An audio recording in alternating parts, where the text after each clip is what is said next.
descubre 13 hechos fascinantes sobre el Antiguo Egipto. El Antiguo Egipto, conocido como la tierra de los faraones, es famoso por sus magníficas pirámides, momias meticulosamente envueltas y riquezas en oro. Sin embargo, hay muchos aspectos menos conocidos sobre esta fascinante civilización. Pero, ¿cuánto sabes realmente sobre el Antiguo Egipto? ¿La Gran Pirámide fue construida por esclavos? ¿Cómo funcionaba la momificación? Exploremos ahora los 13 hechos menos conocidos sobre el Antiguo Egipto. No montaron camellos. No montaron camellos en Egipto. El uso regular de camellos en el país no se produjo hasta el final de la era dinástica. En cambio, los egipcios confiaban en los burros como bestias de carga y en los barcos como un medio de transporte muy conveniente. El río Nilo, que corría por el centro de su tierra fértil, servía como una carretera natural y un sistema de alcantarillado. La corriente ayudaba a los que necesitaban remar de sur a norte, mientras que el viento favorecía a los que querían navegar en sentido contrario. Los canales conectaban el río con asentamientos, canteras y sitios de construcción. Se utilizaron grandes barcazas de madera para transportar granos y pesados bloques de piedra, mientras que los barcos ligeros hechos de papiro transportaban a las personas en sus actividades diarias. Y todos los días, sobre el río, se creía que el dios del sol, Ra, navegaba por los cielos en su barcaza solar. Esta extensa red fluvial y el papel central del río Nilo en la vida cotidiana de los egipcios demuestran cómo aprovecharon al máximo este recurso natural para facilitar el transporte y la comunicación en su antiguo reino. Los camellos, aunque ahora están fuertemente asociados con el desierto y la región del Medio Oriente, no jugaron un papel importante en la vida cotidiana de los antiguos egipcios. Egipto colorido. Si bien muchas representaciones del Antiguo Egipto son conocidas por sus tonos de arena y piedra, la verdad es que los antiguos egipcios vivían en una sociedad llena de color. Sus pinturas y esculturas eran originalmente ricas en tonos vibrantes, sin embargo, con el tiempo, muchos de estos colores se desvanecieron. El uso del color desempeñó un papel importante en la expresión artística egipcia y en la vida cotidiana. Las pinturas en las paredes de los templos y las tumbas se realizaron con una paleta diversa de pigmentos, incluidos azules, rojos, verdes, amarillos y otros tonos brillantes. Estos colores se utilizaron para representar deidades, escenas cotidianas, rituales y eventos históricos. Las esculturas también eran coloridas, con detalles minuciosamente pintados para resaltar los rasgos faciales, la ropa y los accesorios. Las evidencias arqueológicas, como los fragmentos de pintura encontrados en las tumbas, revelan la belleza y la intensidad de los colores utilizados por los antiguos egipcios en sus representaciones artísticas. Sin embargo, a lo largo de los siglos, factores como la exposición a la luz, la humedad y el propio envejecimiento de las obras contribuyeron a la decoloración de los colores originales. Aún así, la investigación y los avances tecnológicos han permitido a los arqueólogos e historiadores reconstruir parcialmente los colores perdidos, brindando una nueva perspectiva sobre la vivacidad y el esplendor de la antigua civilización egipcia. Este redescubrimiento de los colores del Antiguo Egipto nos recuerda que detrás de representaciones aparentemente monocromáticas yace un mundo de riqueza cromática y expresión artística que jugó un papel esencial en la cultura y la identidad de los antiguos egipcios. No todos fueron momificados en el Antiguo Egipto. La práctica de la momificación, el proceso de destripar, secar y vendar un cadáver, se convirtió en un símbolo icónico de la civilización egipcia. Sin embargo, la momificación era una práctica costosa y lenta, reservada solo para los más ricos de la sociedad.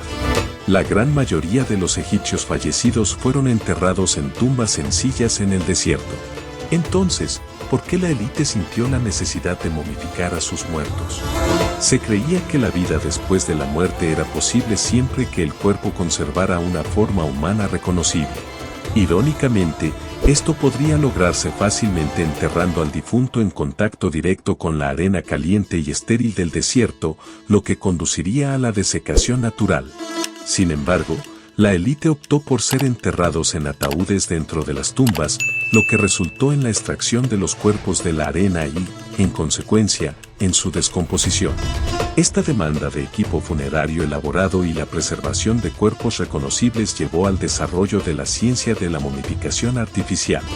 De esta manera, la momificación artificial surgió como una solución a las necesidades y creencias de la élite egipcia, permitiendo que sus cuerpos se conservaran y sus almas tuvieran la oportunidad de vivir nuevamente en el más allá.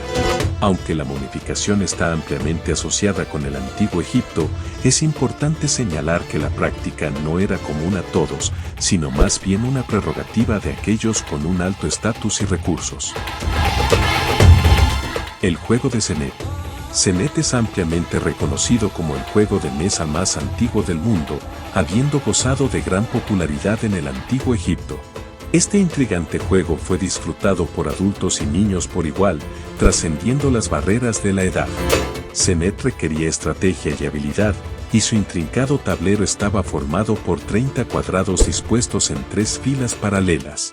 Los jugadores movían piezas a lo largo de las casas según la tirada de dados o piezas de hueso, buscando alcanzar la victoria. Además de ser un entretenimiento, Senet también tenía un significado simbólico y espiritual para los antiguos egipcios. Se creía que el juego representaba el viaje del alma después de la muerte, donde la victoria podría asegurar un lugar favorable en el más allá. La longevidad de Senet es notable, ya que abarcó siglos y aún despierta interés y fascinación en la actualidad. Su estatus como el juego de mesa más antiguo del mundo es testimonio de su importancia cultural e histórica y brinda una valiosa visión de las tradiciones lúdicas del antiguo Egipto. Los vivos compartían la comida con los muertos.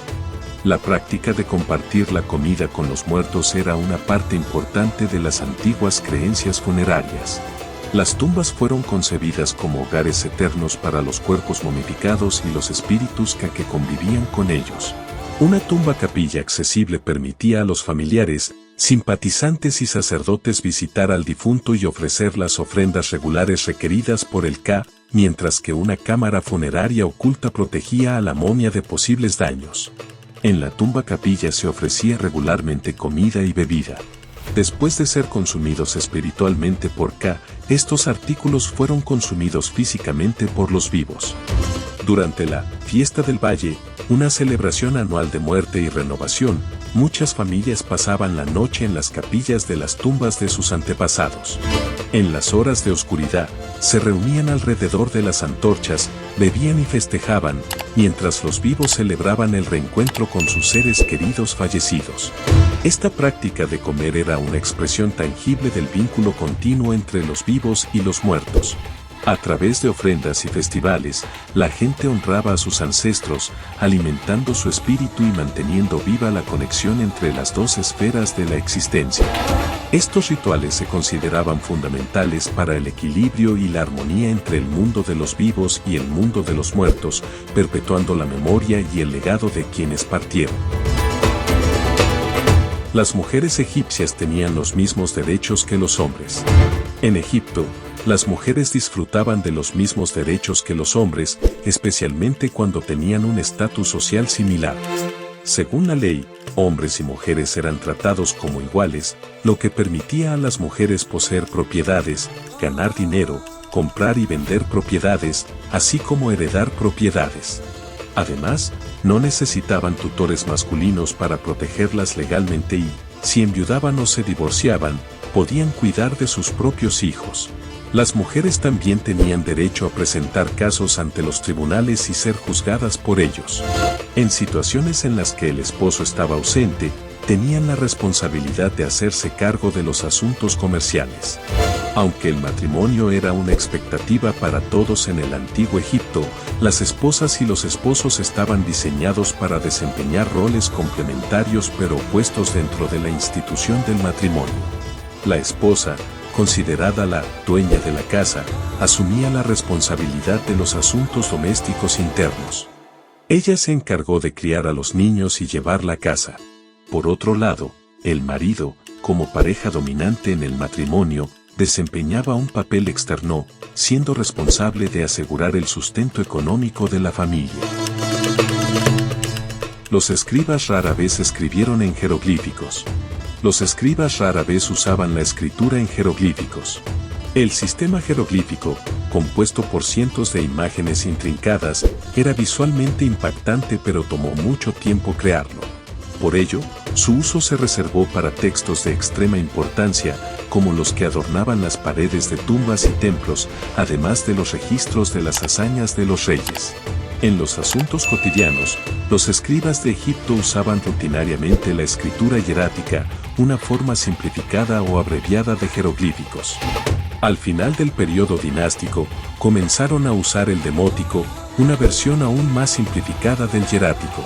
Estos tres sistemas de escritura se emplearon para registrar el antiguo idioma egipcio. Leer jeroglíficos o hieráticos era una habilidad que pocos dominaban en la antigüedad.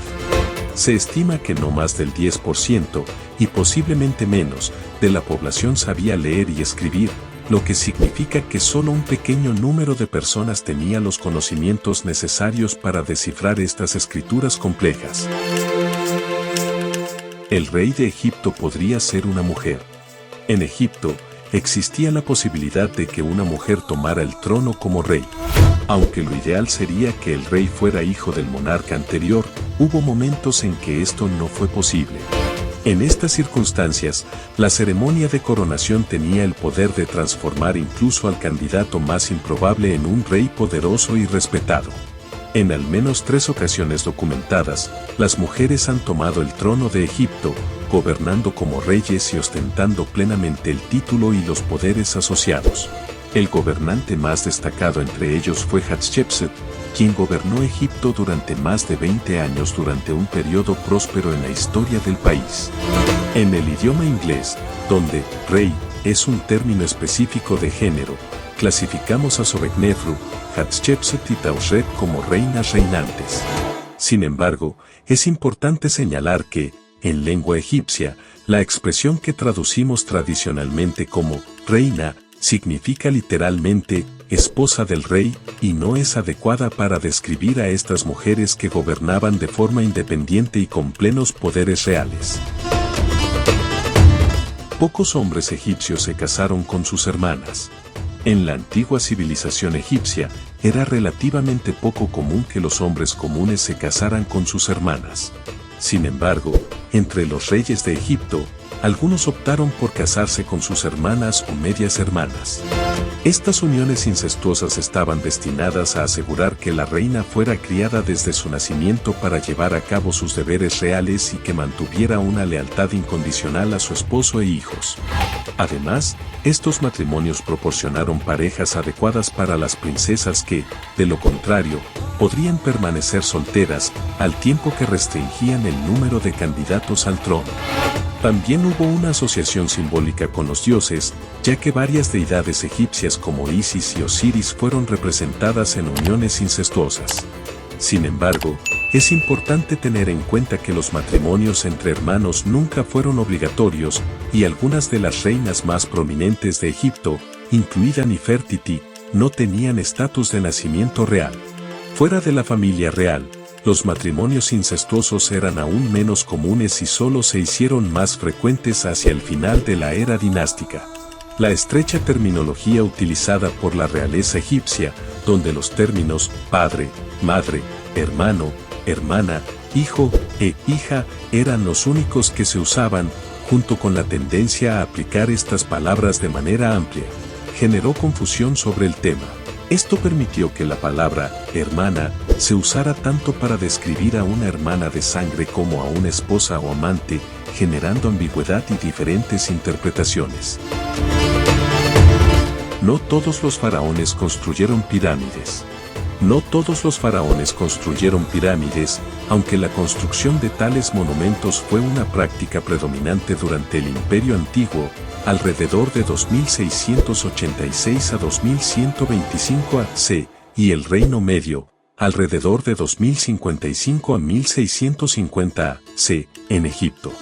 Las pirámides, ubicadas en los desiertos del norte del país, jugaron un papel simbólico importante, conectando a los faraones con el dios Sol, Ra, y representando el montículo de la creación que emergió de las aguas del caos en el amanecer de los tiempos.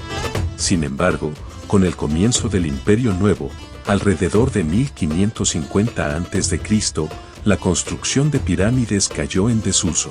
Los faraones comenzaron a adoptar un nuevo formato para sus monumentos funerarios. Sus momias comenzaron a ser enterradas en tumbas excavadas en la roca, escondidas en el Valle de los Reyes, ubicado en la orilla oeste del río Nilo, cerca de la ciudad de Tebas, al sur. Mientras tanto, un templo conmemorativo muy visible, situado en la frontera entre la tierra cultivada, que representa la morada de los vivos, y el desierto árido, que representa el hogar de los muertos, servía como centro del culto mortuorio real. Después de la caída del Imperio Nuevo, los faraones posteriores fueron enterrados en tumbas ubicadas en el norte de Egipto, y algunas de estas tumbas nunca se han descubierto. La práctica de construir pirámides como tumbas reales dio paso a otras formas de monumentos funerarios con el tiempo, lo que refleja el cambio de creencias y prácticas culturales en el antiguo Egipto. Estas transformaciones proporcionan una rica fuente de estudio y nos ayudan a comprender mejor la historia y las tradiciones funerarias de esta antigua civilización. La Gran Pirámide no fue construida por esclavos. La Gran Pirámide, contrariamente a la creencia popular, no fue construida por esclavos. La visión sostenida por el historiador clásico Heródoto, que representa a 100.000 esclavos trabajando en condiciones infrahumanas, ha sido ampliamente perpetuada por la industria cinematográfica. Sin embargo, esta representación es incorrecta. La evidencia arqueológica apunta a que la construcción de la Gran Pirámide involucró una fuerza laboral de aproximadamente 5.000 empleados asalariados y hasta 20.000 trabajadores temporales. Estos trabajadores eran hombres libres, convocados por el sistema Corvée del Servicio Nacional, en el que cumplían un turno de 3 o 4 meses en la obra antes de regresar a sus hogares. Durante este periodo, fueron alojados en un campamento temporal cerca de la pirámide, recibiendo una remuneración en forma de comida, bebida, atención médica y, en caso de muerte durante el servicio, entierro en el cementerio local. Estos descubrimientos desafían la narrativa previamente aceptada de la esclavitud en la construcción de las pirámides de Egipto. La Gran Pirámide, una notable hazaña de ingeniería, fue construida con contribuciones de trabajadores libres que operaban bajo un sistema organizado de trabajo y beneficios. Comprender la verdadera naturaleza de la mano de obra involucrada en la construcción de las pirámides nos permite apreciar aún más la complejidad y el significado cultural de estas magníficas estructuras. Cleopatra puede no haber sido bonita. La representación de la belleza de Cleopatra es un tema que suscita debate. Aunque se ganó los corazones de Julio César y Marco Antonio, dos hombres prominentes en Roma, no hay consenso sobre su impresionante apariencia física. Las monedas que representan a Cleopatra VII, la última reina del antiguo Egipto, sugieren que su belleza pudo haber sido menos convencional.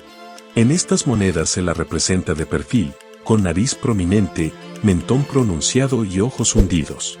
Sin embargo, es importante recordar que estas monedas son creaciones artísticas y que la propia Cleopatra puede haber influido en su apariencia para reflejar su poder y autoridad en lugar de buscar una representación estereotipada de la belleza femenina. Desafortunadamente, no tenemos descripciones directas de la reina de testigos oculares. Sin embargo, el historiador clásico Plutarco, que vivió mucho después de Cleopatra, nos dice que el encanto de la reina residía en su comportamiento y hermosa voz más que en atributos físicos específicos. La belleza de Cleopatra, por lo tanto, no se puede definir fácilmente sobre la base de representaciones artísticas o descripciones históricas. Su influencia y magnetismo se debieron a una combinación compleja de factores, incluida su personalidad entrañable y sus habilidades de comunicación. Es este aura de encanto e inteligencia lo que perpetúa su legado hasta el día de hoy. Medicina avanzada. Los antiguos egipcios demostraron un conocimiento notable en el campo de la medicina. Sus habilidades incluían prácticas quirúrgicas sofisticadas, tratamientos a base de hierbas e incluso procedimientos dentales. Dominaron técnicas como el empaste de dientes con materiales como resina y oro, lo que demuestra un nivel impresionante de experiencia médica. Estos logros médicos de los antiguos egipcios destacan su capacidad para desarrollar métodos avanzados de atención médica y evidencian su profundo conocimiento del cuerpo humano. Entonces, ¿qué te pareció el video de hoy? ¿Ya conocías alguno de estos datos sobre el antiguo Egipto? ¿Qué te impresionó más? Espero que este video haya sido útil. Si tiene algo que agregar, por favor compártalo con nosotros en la sección de comentarios. Y si te gustó este video y aún no te has suscrito a nuestro canal, hazlo y haz clic en la campana para no perderte ninguno de los videos intrigantes que publicamos cada semana. Y si quieres disfrutar y aprender un poco más, no olvides pinchar en alguno de estos videos que te propongo. Recuerda que conocer el pasado es comprender el presente y prepararse para el futuro. Hasta el próximo video.